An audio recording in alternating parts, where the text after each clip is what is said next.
Olá, pessoal, muito boa tarde. Sejam todos bem-vindos ao canal da Cooperativa Sicredi Planalto Central aqui no YouTube. É um prazer estar com vocês nessa tarde para falar de um tema tão importante, né? Que é o Outubro Rosa, a prevenção ao câncer de mama e também ao câncer de colo do útero. Nós temos convidadas especiais hoje aqui para contarem as suas experiências, como elas enfrentaram essa doença que é tão marcante, tão pesada, né, para todo mundo, e não só para a pessoa, mas para todo o grupo familiar.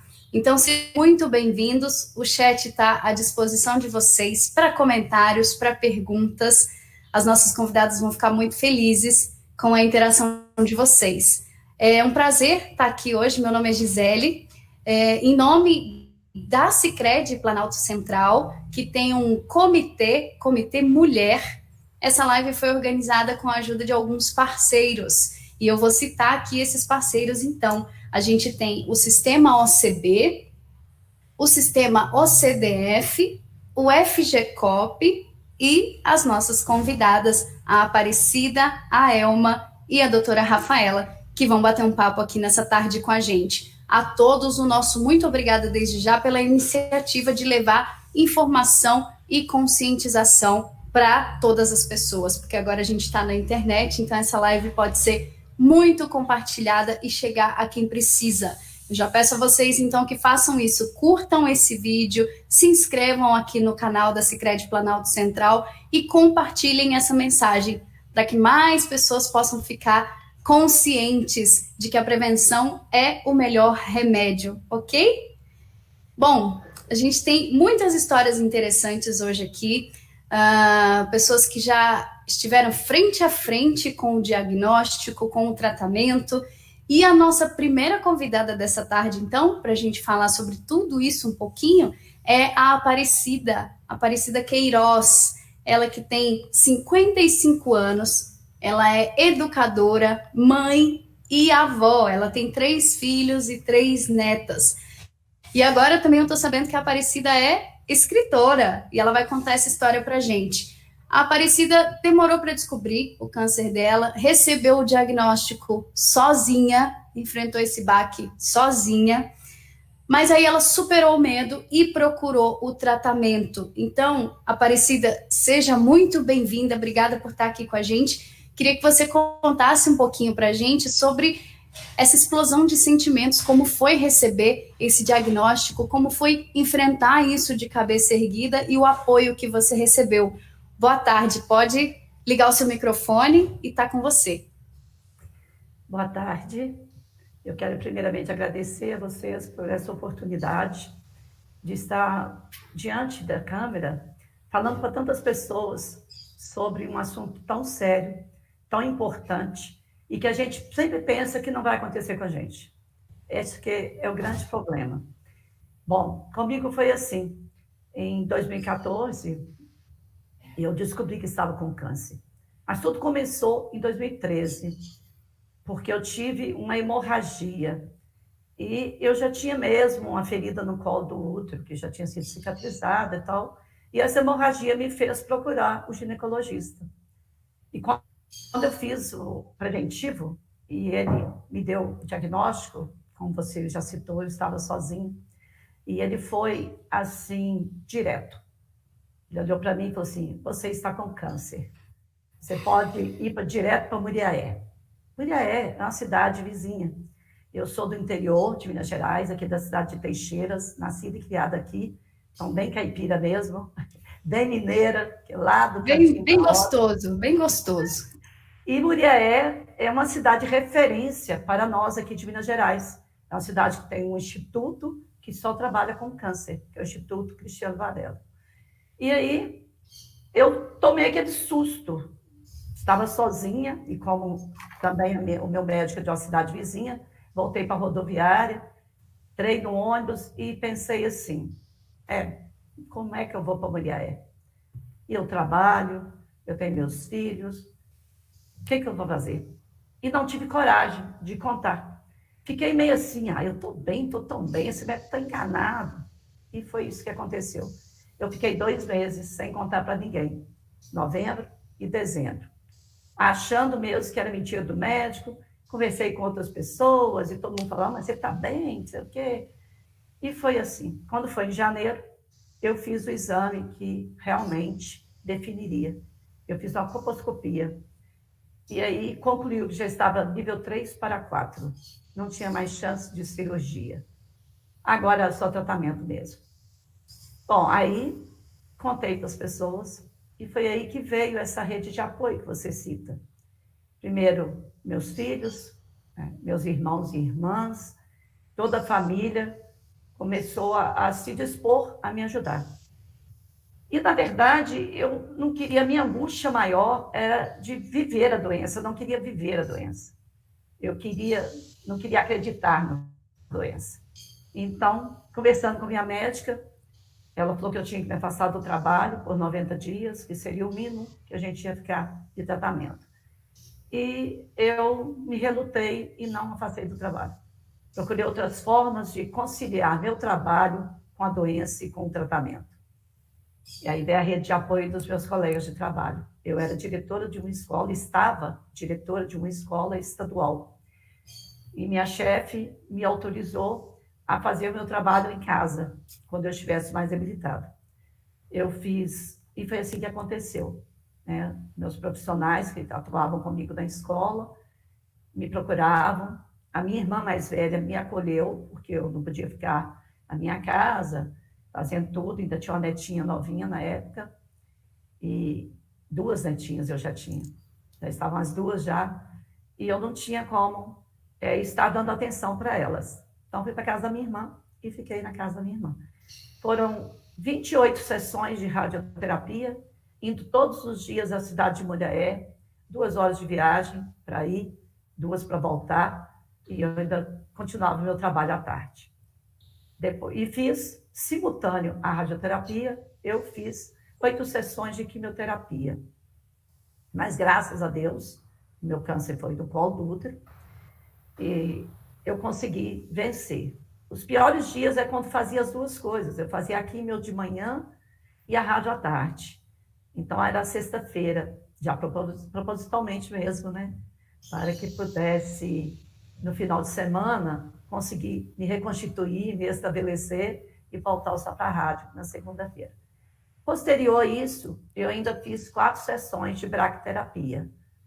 Mas, hoje, posso definir com todas as letras que eu estou curada, né? Depois que eu fiz todo este tratamento, eu passei a fazer todos os exames a cada 6 meses, e agora, né, depois de 5 anos, já fizeram 6, que foi em abril de 2014 até setembro, meu tratamento.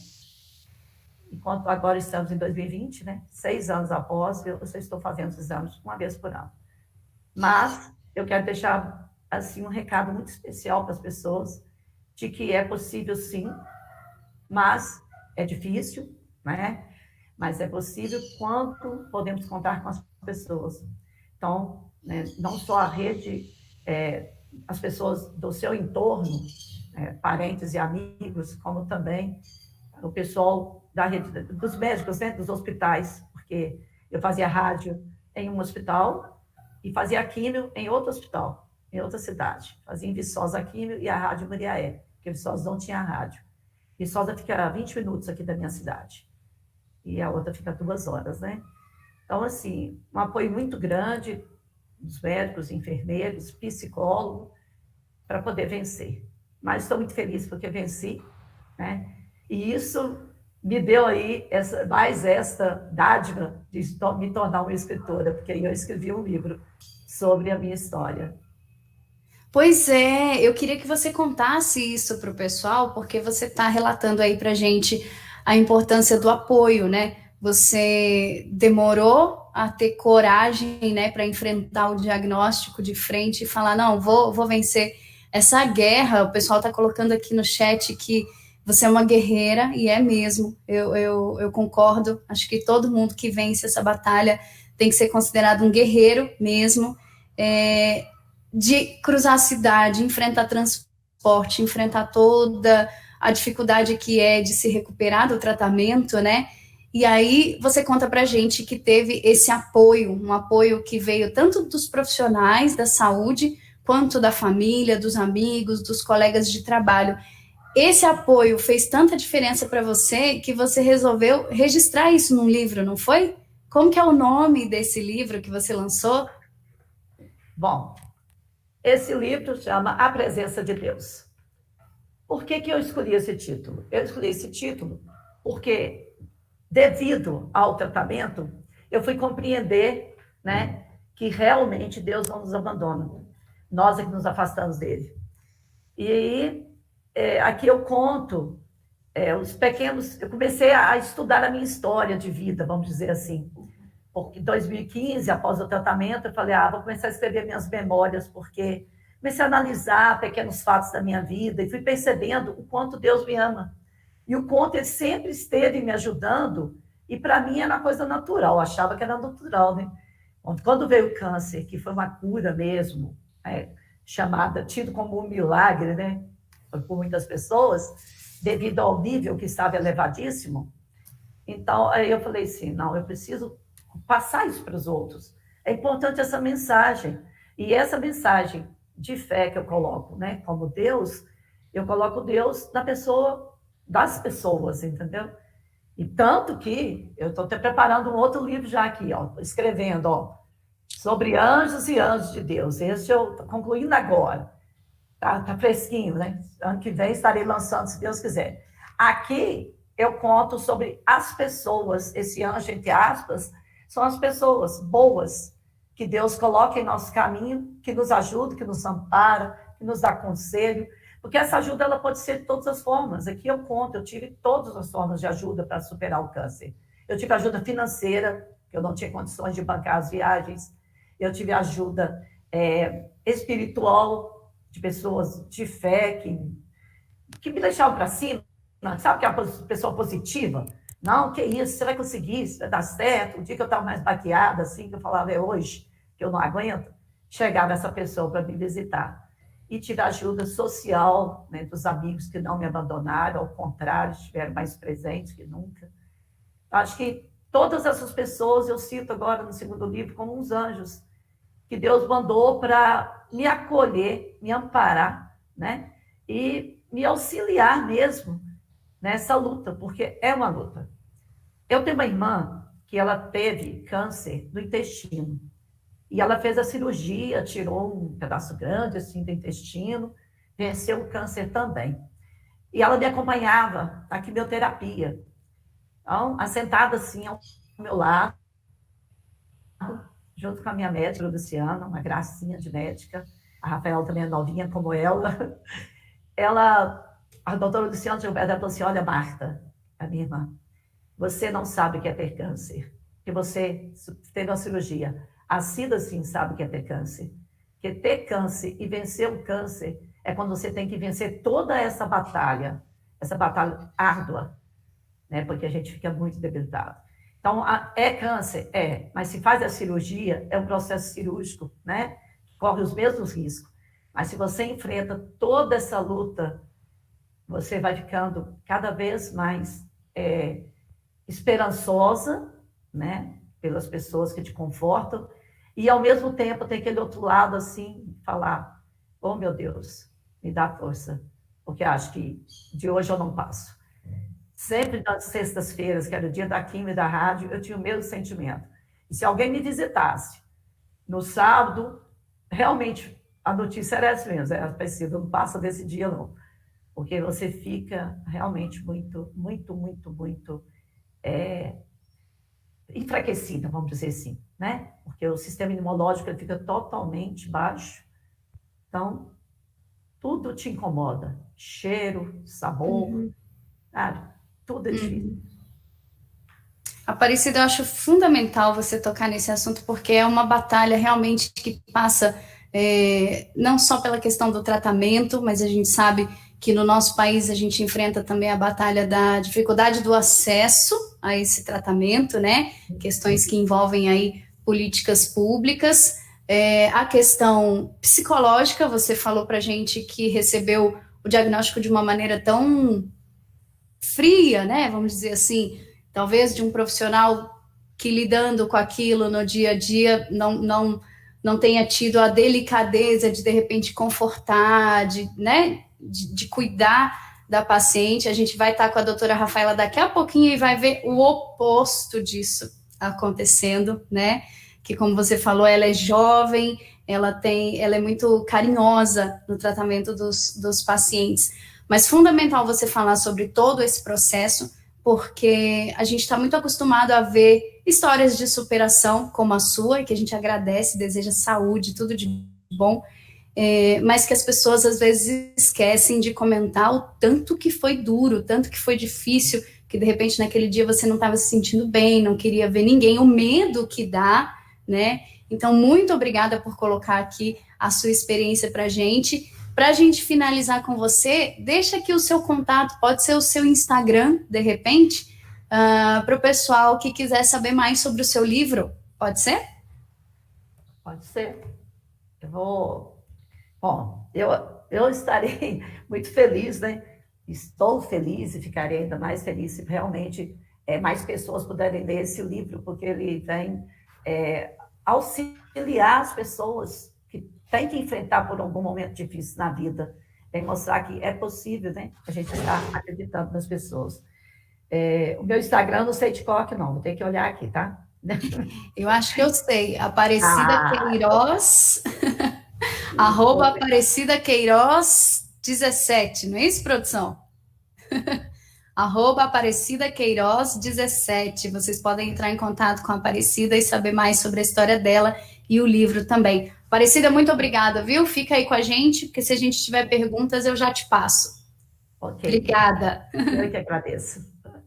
Pessoal, é sempre importante a gente relembrar, aqui veio a campanha do Outubro Rosa, né? A campanha do Outubro Rosa, que é mundialmente conhecida e representada por esse lacinho cor-de-rosa, né? Sempre que a gente vê esse lacinho, é um símbolo da campanha do Outubro Rosa, que foi criada nos anos 90 com o intuito justamente de compartilhar informações, de conscientizar as pessoas. E a gente está vivendo a era da informação, a gente quer que esse assunto chegue para o maior número possível de pessoas, e a gente conta também com a sua colaboração. Espalhe essas informações que estão aqui, ok? A prevenção é o melhor remédio, o diagnóstico precoce é essencial, e é por isso que agora eu vou chamar a nossa segunda convidada dessa tarde, que é a Elma. A Elma Torres. Elma, seja muito bem-vinda. A Elma, gente, tem 38 anos, ou seja, ela está abaixo daquela faixa que a gente sempre fala de começar a se cuidar nos 40, começar a fazer exame com 40 anos. Com 34 anos, a Elma foi atrás da história dela. A história dela é diferente, né? Enquanto a maioria das pessoas recebe o diagnóstico de que já está com a doença, em algum grau que seja, a Elma tem um histórico familiar. A mãe dela teve câncer 2 vezes, as 2 irmãs tiveram câncer, uma veio a falecer, inclusive. Então, a Elma resolveu investigar, fazer o rastreamento, o diagnóstico precoce, que a gente fala, né? E optou pelas cirurgias preventivas. Existe essa abordagem também. Então, Elma, eu queria que você contasse pra gente como é que foi esse processo, você tão jovem, já com as suas filhas, né? Se preocupando com o futuro delas. Eu acho que foi um pouquinho disso que você se preocupou, né?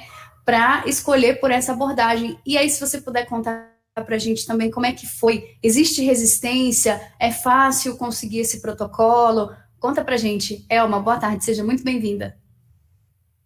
Boa tarde, Gisele, boa tarde a todos.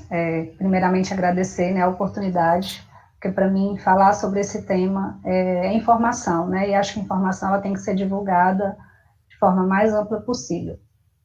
Então, a família da minha mãe, ela tem um histórico muito forte de câncer, né, minha mãe teve câncer 2 vezes de mama,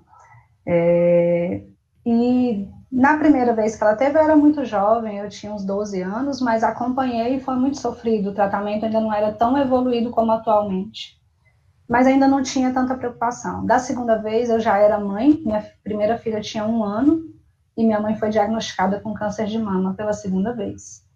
nós acompanhamos, né, foi mais de perto, porque você já tem mais noção, né, eu já tinha uma idade, já era mais madura, e a partir daí me acendeu uma lâmpada de, peraí, eu preciso me cuidar, né, eu já tenho uma filha, fui atrás, eu sempre me cuidava, estava sempre todo ano fazendo meus check-ups, e cheguei em um mastologista, que ele, quando eu contei o histórico, ele falou, não, você tem que procurar um geneticista. Procurei um geneticista, né, ela fez lá todo o histórico familiar, a árvore genealógica e tudo, e me passou um pedido de um rastreamento. E eu fui feliz, né, tinha um plano de saúde, fui feliz no laboratório SEIB, inclusive, para fazer, e aí esbarrei com a primeira barreira. O rastreamento não era coberto pelo plano de saúde. Na época, custava R$7.000.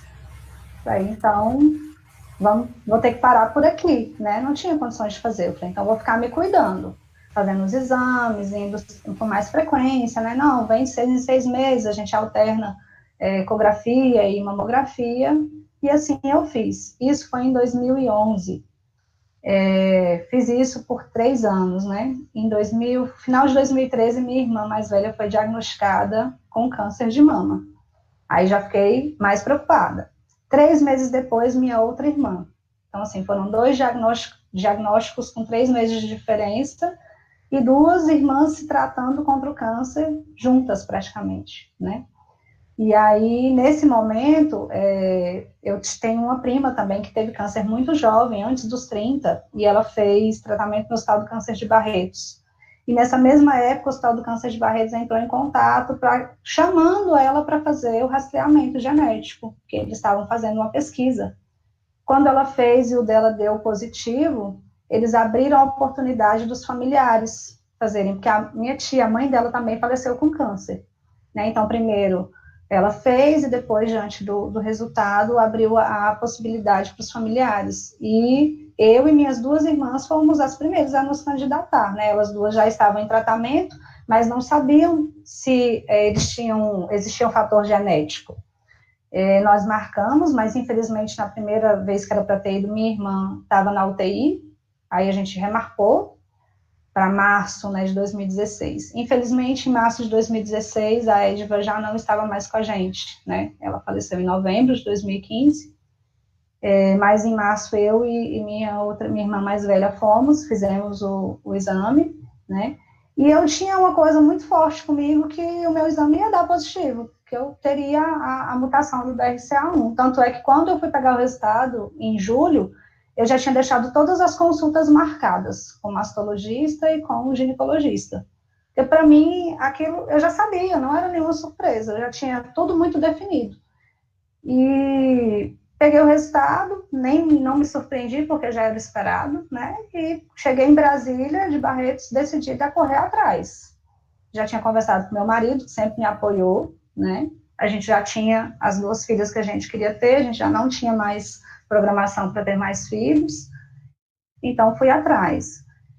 Quando eu fui atrás das cirurgias, veio a primeira barreira, né, da retirada dos ovários, porque o ginecologista não, você é muito nova, 34 anos, você vai entrar na menopausa, não é legal e tal, e era o que eu achava que ia ser mais fácil, né?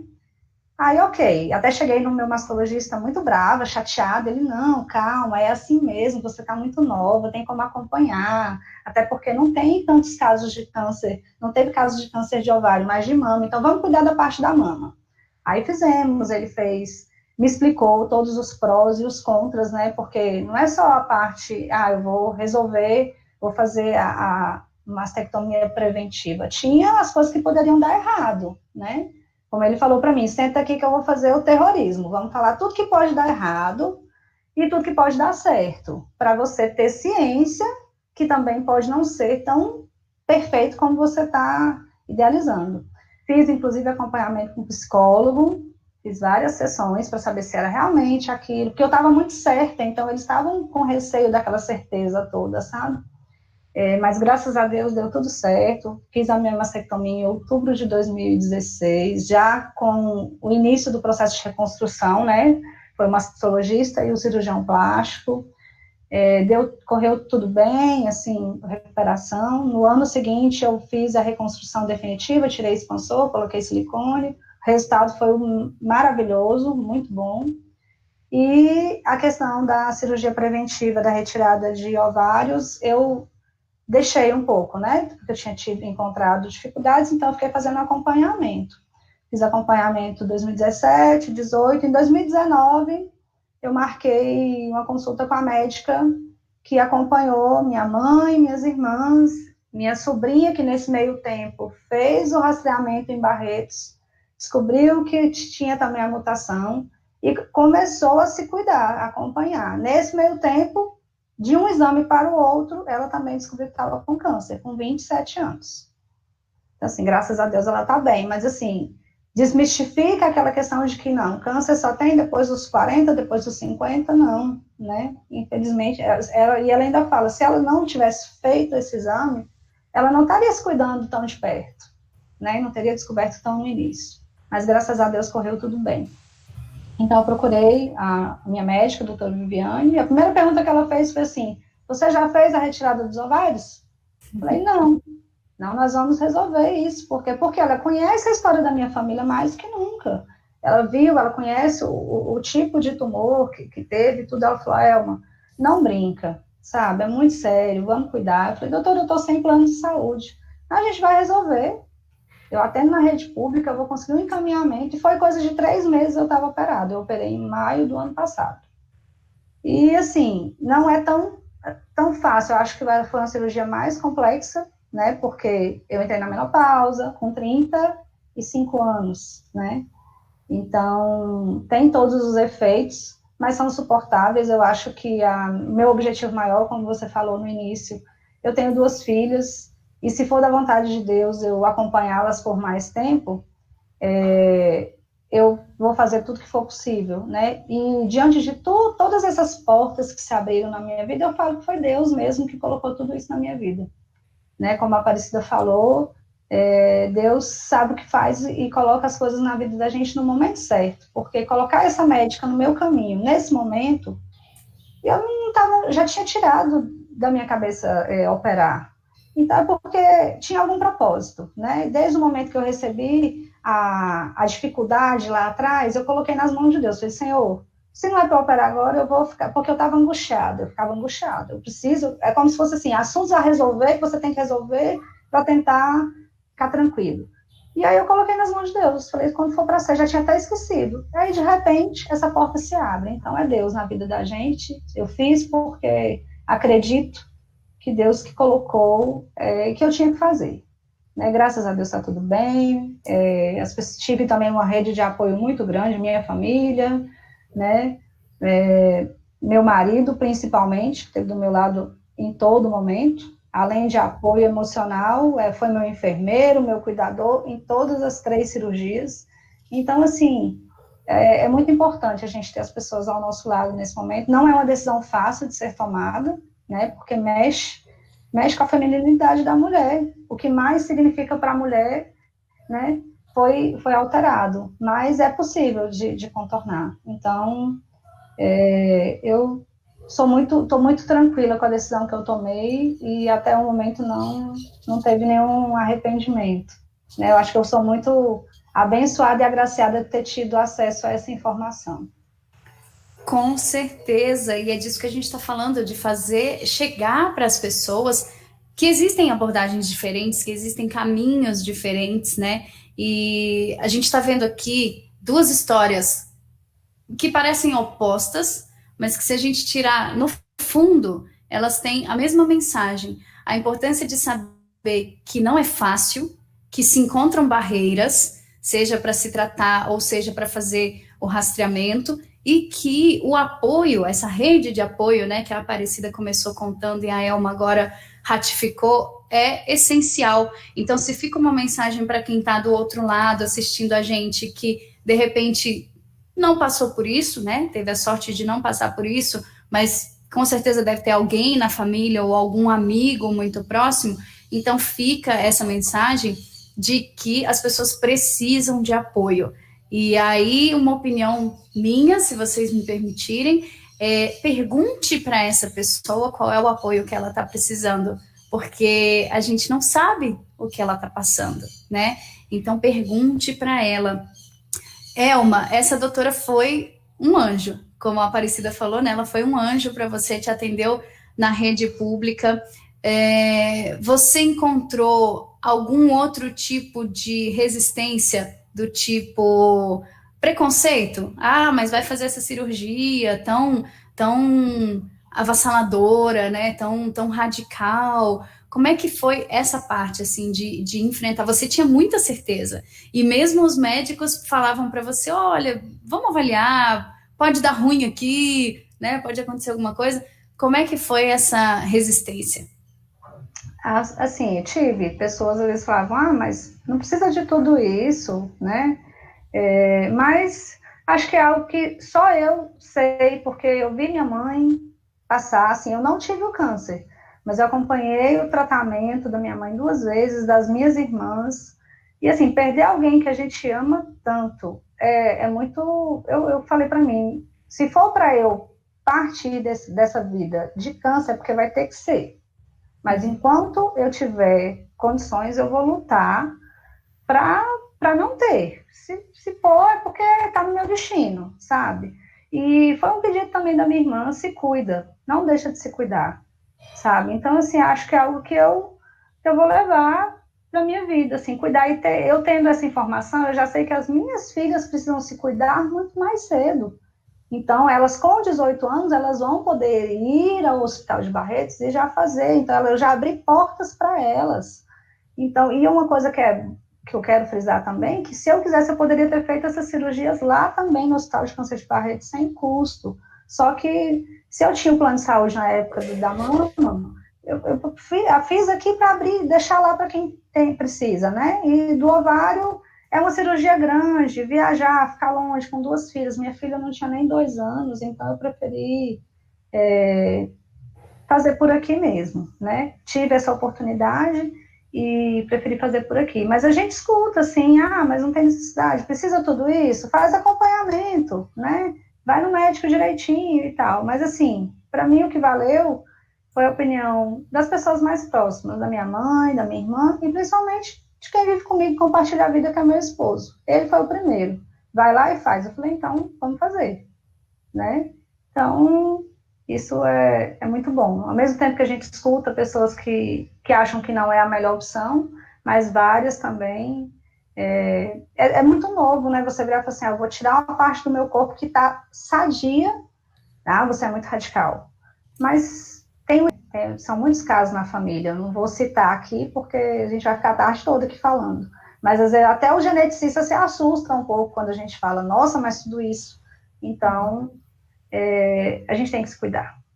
E quem tem o histórico familiar muito forte, e que nem é muito comum, se tiver oportunidade, faça. Faça, não, mesmo que você não vá fazer cirurgia profilática, mas para você ter informação e você saber, peraí, eu preciso ter cuidado redobrado aqui. Eu tenho que me cuidar, né? Porque, e aí já vou aproveitar o espaço para dar um alerta para as mulheres e para os homens também, porque o homem também pode ter câncer de mama. Exatamente. Né? Vá ao médico regularmente, conheça o seu corpo. Porque eu falo, tem amigas, às vezes passa 2, 3 anos sem ir ao ginecologista, gente, não faz isso, porque em 6 meses aparece um tumor no seu corpo, né? Então, tem que se cuidar. Exatamente, Elma, muito obrigada. A doutora Rafaela, eu estou vendo ali pela nossa câmera aqui interna, concordando. Essa é uma informação muito relevante da gente trazer, que o câncer de mama acontece também nos homens, então a prevenção, o recado fica para os homens também, que a gente sabe que às vezes tem um pouquinho mais de resistência, né? Se a gente tem, eles têm também. Elma, eu queria agradecer por expor aqui a sua experiência. Deixa o seu Instagram também para o pessoal que quiser entrar em contato, por favor. Eu que agradeço, Gisele, pela oportunidade. E meu Instagram é elmapst, @elmapst. Quem tiver alguma curiosidade... @elmapst. PST. Tá ótimo. Muito obrigada, saúde e felicidade para você e para toda a sua família, viu? Obrigada.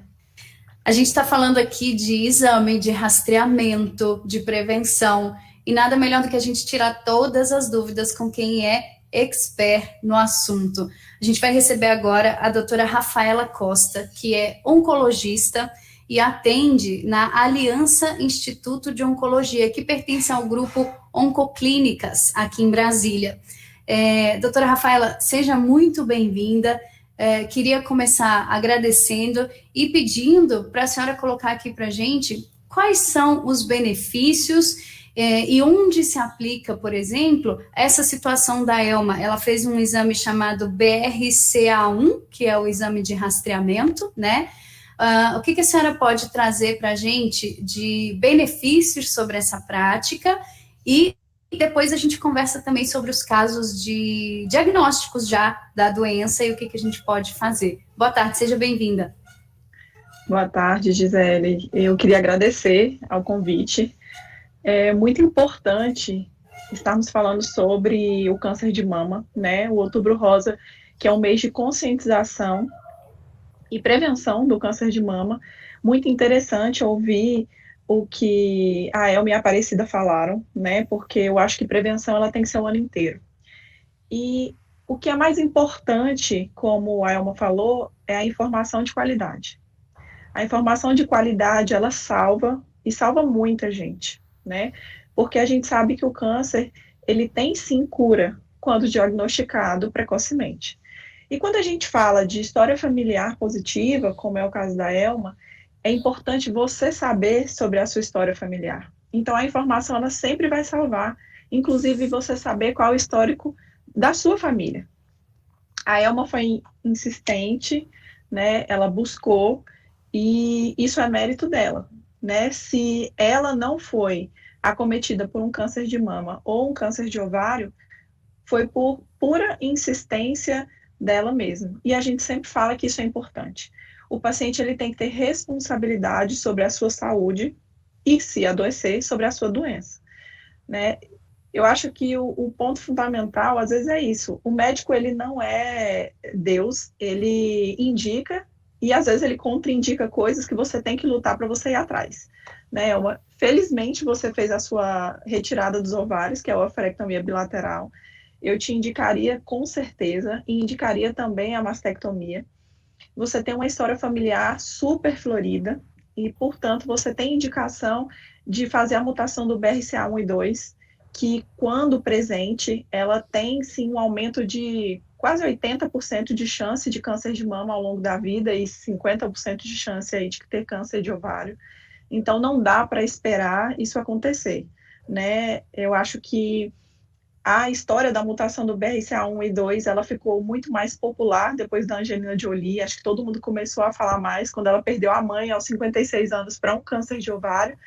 E ela fez a mastectomia bilateral e a ovarectomia também, porque ela tinha uma chance muito alta. E a gente sabe que esse risco ele cai quase 95% de chance quando a cirurgia ela é feita, né? Então, o segmento ele é importante, igual no caso da sua sobrinha, que é muito jovem, é essencial, né? E esse segmento ele tem que ser de perto quando a paciente tem a mutação do BRCA1 e 2, é muito jovem, ainda não tem prole constituída, que não teve filhos ainda, e às vezes ela tem a intenção de ter filhos, então o segmento ele é semestral, a gente faz um segmento muito de perto.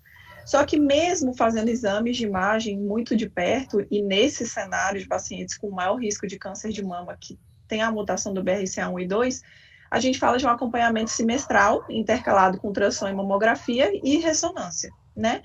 Então, a gente sabe que é importante, mas, infelizmente, é como a Elma falou, nesse intervalo ainda podem surgir alterações que o seu conhecimento do seu próprio corpo, você conhecer e se examinar, se tocar, muda muito a história da doença. Claro que o autoexame, na maioria das vezes, ele tem uma detecção não tão inicial do câncer, tá? Isso é importante a gente falar. O autoexame, ele não substitui o exame de rastreamento, então, uma coisa não exclui a outra, mas se conhecer, se tocar, se examinar é de extrema importância. Felizmente, os acometimentos, né, os casos relacionados com as mutações genéticas do BRCA1 e 2, eles acometem em torno de 5 a 10% das mulheres. Então, a maioria dos casos não são de etiologia genética, são de causas adquiridas mesmo pelo próprio estilo de vida do indivíduo, seja sedentarismo, né, falta de uma prática de atividade física regular, uma dieta não saudável, né? São dietas ricas em farinha branca, em açúcar, embutido. Isso é muito importante, porque as pessoas elas têm que entender que é mais fácil prevenir o câncer, e isso eu não falo só do câncer de mama, eu falo do câncer em geral, do que se imagina, né? Com coisas muito simples. Eu acho que em relação à mutação é isso. Não, com certeza. Agora, uma coisa que a senhora falou e que ficou piscando aqui para mim é sobre a responsabilidade, né? Engraçado essa visão, porque geralmente a gente não pode generalizar, claro, existem pessoas e pessoas, mas é muito comum a gente ver a seguinte situação, da pessoa receber o diagnóstico e partir para o lado da piedade, né? Ai, o que vai acontecer agora comigo? O que vai ser de mim? Eu vou morrer? Como é que vão ficar meus filhos? E tal, tal, tal. E a senhora falou sobre responsabilidade pelo diagnóstico, pelo tratamento. Isso é fundamental. E aí, somado a isso, vamos pegar esse gancho, então, sobre a qualidade de vida, as coisas que a gente pode fazer para evitar, porque sim, existem formas de tentar afastar essa notícia. A gente não pode garantir que nunca vai chegar, a verdade é essa, mas existem formas de contribuir para uma vida mais saudável e prevenir do câncer aparecer. A senhora pode falar sobre isso para a gente? Com certeza. Primeiro, falando sobre a responsabilidade, eu acho que hoje, mais do que nunca, o paciente ele é um aliado no tratamento. Antigamente, o médico ele participava como se eu estivesse num barco e eu estivesse remando sozinha. E hoje a gente sabe que o tratamento, não só do câncer, de inúmeras doenças, mas falando do câncer em especial, a gente sabe que existe uma rede de apoio, como a Aparecida disse, e o paciente é a peça fundamental. Ele rema junto com a gente. Tem o médico, tem a equipe multidisciplinar, que tem a nutricionista, tem a psicóloga, tem a enfermagem, tem o educador físico, porque a atividade física durante o tratamento também é fundamental.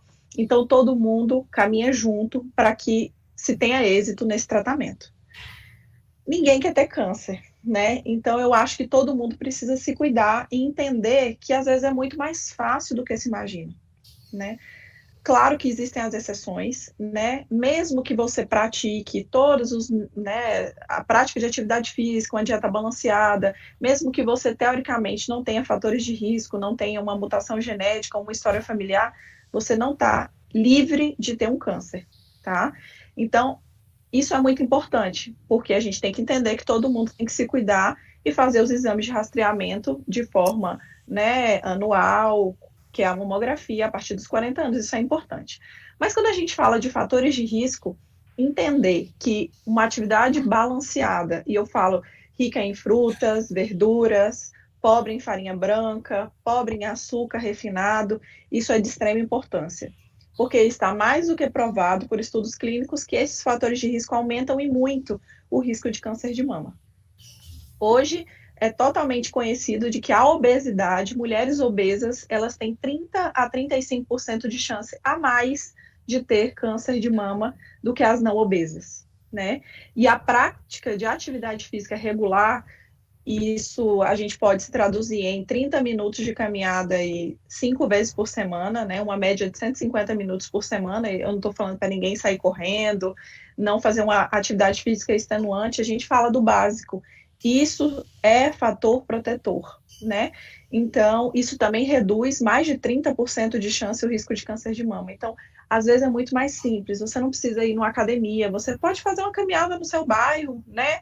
Nas quadras, principalmente aqui em Brasília, que a gente tem o privilégio de morar numa cidade tão linda, tão arborizada, em que temos muitas ciclovias, né? Muitos locais para a gente caminhar. Eu acho que isso é importante, e essa informação ela tem que ser muito disseminada, porque é muito importante, né? Porque previne, isso salva a vida. Se a gente for parar para pensar, a gente perde 1 em cada 10 mulheres do planeta vão ter câncer de mama ao longo da vida, né? 1 a cada 10. E no Brasil, a gente perde 2 mulheres por dia para o câncer de mama. Isso é muita coisa.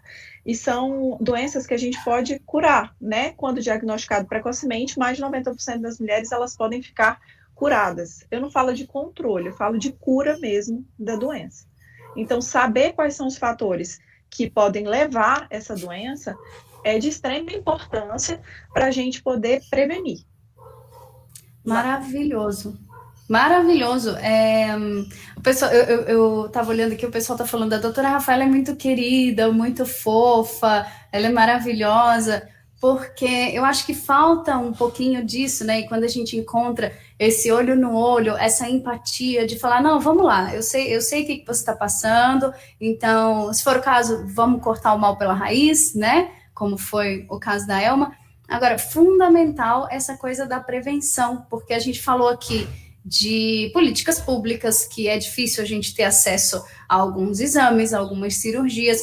Nesse ponto, vale ressaltar o Hospital de Amor, né, que é o antigo Hospital do Câncer de Barretos, que a Elma mencionou, entidades assim que recebem os pacientes de forma totalmente gratuita. Ressaltar aqui também a parceria da Oncoclínicas com a gente, onde a doutora Rafaela atende, que tem uma gama enorme de planos de saúde que são aceitos também, e que você pode fazer o seu diagnóstico, pode fazer o seu tratamento lá. Doutora Rafaela, se a gente precisasse fazer um resumo das principais curiosidades ou das principais queixas, né, reclamações que os pacientes também chegam no consultório, o que é mais comum de dúvida para a gente tentar sanar aqui para o pessoal? Eu acho que os mitos e verdades são super importantes. Às vezes as pessoas vão buscar o atendimento, principalmente com oncologista, que todo mundo tem medo, né? Quando fala oncologista, as pessoas ficam assim, apavoradas. Mas quando a pessoa passa por uma situação dessa, como foi o caso da Elma, por exemplo, às vezes a pessoa busca, porque ela sabe que, infelizmente, se ela não for atrás, ela pode ser a próxima, né, acometida. Então, às vezes as pessoas perguntam muito, mitos bobos, assim, desodorante dá câncer de mama, porque eu não posso usar, eu não posso fazer a mamografia, porque é radiação, isso dá câncer de mama.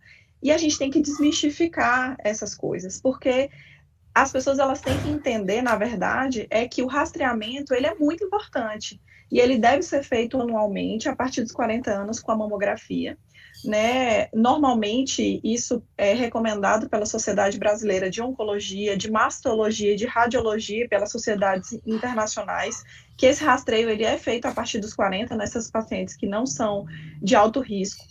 E que, na grande maioria das vezes, a gente faz com mamografia e associa ultrassom, dependendo da idade, né, se a mama da paciente é muito densa, se às vezes a mamografia não consegue ser um exame tão fidedigno. Então, sim, esses exames, eles devem ser feitos, tá, anualmente, mas isso não exclui de que a paciente, ela pode retornar ao médico caso ela tenha alguma alteração na mama, né? Entre o intervalo de um exame e outro, infelizmente, podem surgir alterações que não apareceram naquele exame e que ela deve sim retornar ao médico e não precisa esperar até o ano seguinte, né? Porque a detecção do precoce do câncer de mama, ele cura, né? Então, eu devo ir no oncologista regularmente? Talvez não necessariamente. O oncologista, infelizmente, nós ainda estamos na parte do tratamento. Mas, claro, se todo mundo quiser fazer um acompanhamento, orientação, isso é muito importante, porque não existe prevenção apenas do câncer de mama, né? Nós temos inúmeras ferramentas que a gente pode fazer uma prevenção, como, por exemplo, do câncer de colo de útero, né? Que foi o que a Aparecida falou, que faz parte da saúde da mulher e que hoje, felizmente, o Ministério da Saúde já preconiza a vacina para o câncer de colo de útero para meninos e meninas no início da adolescência, a partir dos 9 anos, e isso vai impactar, felizmente, futuramente, a nossa incidência do câncer de colo de útero, porque a gente vai evitar isso. Além disso, outro câncer que a Aparecida também citou foi o câncer de intestino. Existe prevenção, tá? A gente pode prevenir com a colonoscopia, que a gente pega lesões precursoras do câncer de colo, e isso também tem que ser difundido para as pessoas. Isso é informação de qualidade. Pessoas que não têm história familiar de câncer de intestino, por exemplo, devem iniciar a sua colonoscopia a partir dos 50 anos. Quem tem história familiar, iniciar os exames teoricamente, 10 anos após o caso índice da família ou a pessoa que teve. Então, isso é muito importante. Eu acho que a gente falar para as pessoas que o câncer ele pode ser prevenido, não só com práticas, né, regulares de atividade física e uma dieta balanceada, eu acho que a gente tem que mostrar que existem recursos disponíveis. Nem sempre eles têm um fácil acesso. Eu concordo com a Elma que as nossas políticas públicas, às vezes, elas não são tão fáceis para todo mundo. Talvez as pessoas que têm mais acesso são as pessoas de mais informação, que têm um nível econômico e cultural, principalmente, melhor. Mas, graças à informação, à internet, isso está muito difundido, né? Todo mundo tem acesso muito fácil às coisas. Então, falar sobre isso é de extrema importância, porque o profissional de saúde, ele tem que ser utilizado. Vocês precisam utilizar o médico, o enfermeiro, né, para tirar as dúvidas. Não pode existir uma barreira, não existe dúvida boba, né? Amamentar protege contra o câncer de mama? Sim, protege. Então, são essas dúvidas corriqueiras que a gente precisa falar no consultório, precisa falar para todo mundo. E as pessoas, eu tive um filho, eu vou amamentar, isso melhora, isso reduz o risco de câncer de mama? Sim, reduz, porque a gente reduz a exposição de estrogênio nas mamas. Então, quanto mais tempo você amamentar, melhor. Anticoncepcional, o uso do anticoncepcional a longo prazo, isso aumenta o risco de câncer de mama? Depende, são coisas questionáveis, a gente não pode falar que sim, aumenta. Existem certas composições que podem sim aumentar um pouco o câncer de mama, mas isso é um aumento absoluto muito pequeno, então deve ser sempre questionado isso e dividido a definição com o seu médico. Reposição hormonal, por exemplo, igual o caso da Elma, que fez a retirada dos ovários e está na menopausa, ou alguém que entrou na menopausa e quer repor hormônio. Aumenta o risco de câncer de mama? Também depende, né? Uma paciente como a Elma é totalmente contraindicado, contraindicação absoluta. Quem teve câncer de mama, também a gente não indica. Então, isso são coisas que a gente vai personalizar no consultório e que não pode existir essa barreira entre o paciente e o médico. A gente está aqui para tirar dúvidas e trazer informação. Eu acho que isso é o mais importante. Com certeza. E para o bem ou para o mal. A gente ouve o galo cantar e não sabe aonde, né? Então, de repente, não é porque aconteceu para aquela pessoa que necessariamente vai ser a sua história de vida. Doutora Rafaela, muito obrigada. Queria pedir para a senhora deixar aqui, então, seu contato ou da clínica, o que a senhora preferir, para o pessoal que quiser entrar em contato. Eu vou deixar o meu e-mail, que é rafaelapc17@hotmail.com, e vou deixar o contato, que é 99116-5200. Maravilha, pessoal. Depois, se vocês quiserem rever essa live, vai ficar gravado. E aí tem todos os contatos das nossas participantes aqui. Doutora Rafaela, muito obrigada. A gente está chegando ao final do tempo que a gente programou para esse bate-papo, mas antes de encerrar, no começo a gente falou que essa foi uma live promovida pelo Comitê Mulher, né, da Agência Brasília, da Cooperativa Sicredi Planalto Central. E a gente tem aqui a representante do comitê, que é a Amanda Ribeiro, ela que é assessora de desenvolvimento do cooperativismo. E a Amanda vai falar um pouquinho sobre a atuação desse comitê, porque, inclusive, você que está aí assistindo a essa live, se quiser contribuir, se quiser ajudar para que aconteçam outros eventos assim, você também pode. Amanda, boa tarde, seja muito bem-vinda. Olá pessoal que nos assiste, muito obrigada pela participação de cada um, muito obrigada pelas grandes mulheres que estiveram aqui hoje, trouxeram seus depoimentos e as suas informações, né? Mas aqui na cooperativa, na Sicredi Planalto Central, então nós temos esse movimento, nós temos o movimento do Comitê Mulher. Mas antes de falar dele, eu vou trazer alguns dados para a gente refletir um pouco. Bom, pessoal, em 7,9% dos conselhos de administração nas empresas no Brasil são mulheres. Apenas 7,9%. Quando a gente fala do cooperativismo, esse percentual aumenta para 17%. Mesmo assim, ainda é um percentual baixo, né? No Sicredi, nos conselhos de administração, esse percentual está em torno de 10%. Na nossa cooperativa, na Sicredi Planalto Central, esse percentual é de 11%.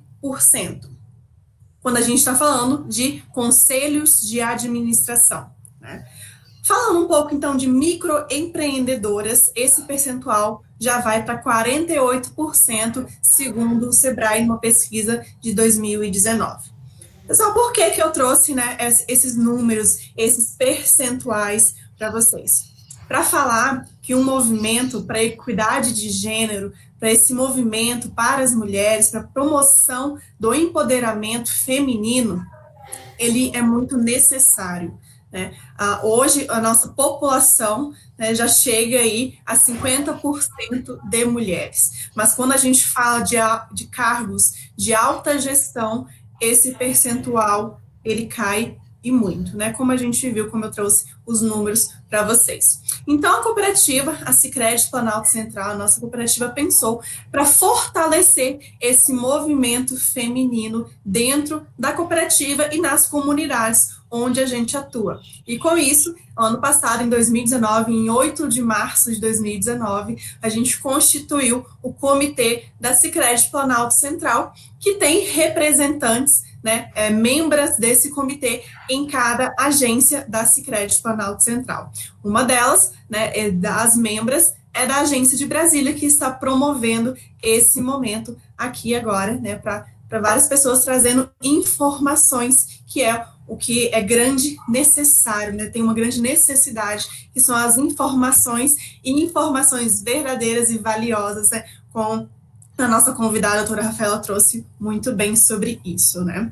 Então, o Comitê Mulher é isso, a gente é da cooperativa da Sicredi Planalto Central, tem esse intuito com o Comitê Mulher de fortalecer as mulheres cooperadas, as mulheres associadas e as mulheres das comunidades onde a gente está presente, realizando ações com essas mulheres, com as comunidades, fortalecendo, empoderando e também trazendo o poder da escolha, porque mulher que é dona de si, é dona das suas escolhas, é dona da sua vida, e você vai conseguir fazer as escolhas com clareza, né, que é o mais importante nas escolhas quando a gente faz qualquer tipo de escolha da nossa vida, como a Elma muito bem trouxe, né, um exemplo de uma escolha que foi muito importante na vida dela.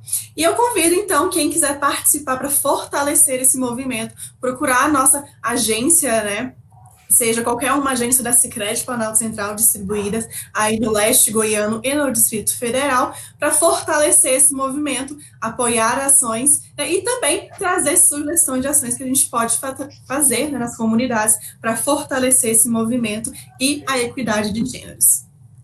Que maravilha! Amanda, onde fica a agência aqui em Brasília? Ela fica ali no eixo, né? Ali no... Fugiu agora o nome do setor, mas no setor hoteleiro. No comecinho da W3, não é isso? Exatamente, no setor hoteleiro, no comecinho da W3, ali bem... Brasília não tem esquina, mas a gente fala esquina, né? Do eixo com a W3, tá bom? Talvez a principal esquina de Brasília, ali pertinho da rodoviária, onde cruza o avião, você encontra a agência Brasília da Sicredi Planalto Central. Amanda, muito obrigada. Quem quiser fazer parte, mandar sugestões para o comitê, quer deixar o seu contato aqui? O meu contato pessoal é Amanda Bernardes 9, né, no Instagram, @Amanda Bernardes 9, mas vocês podem seguir as nossas redes sociais da Sicredi Planalto Central, o canal do YouTube, que a gente está fazendo essa transmissão, o Instagram, o Facebook, a gente tem ali, então, todas as redes sociais, os canais da Sicredi Planalto Central, e a gente sempre está ali reforçando as nossas ações, os nossos produtos e serviços, né, todas as nossas questões.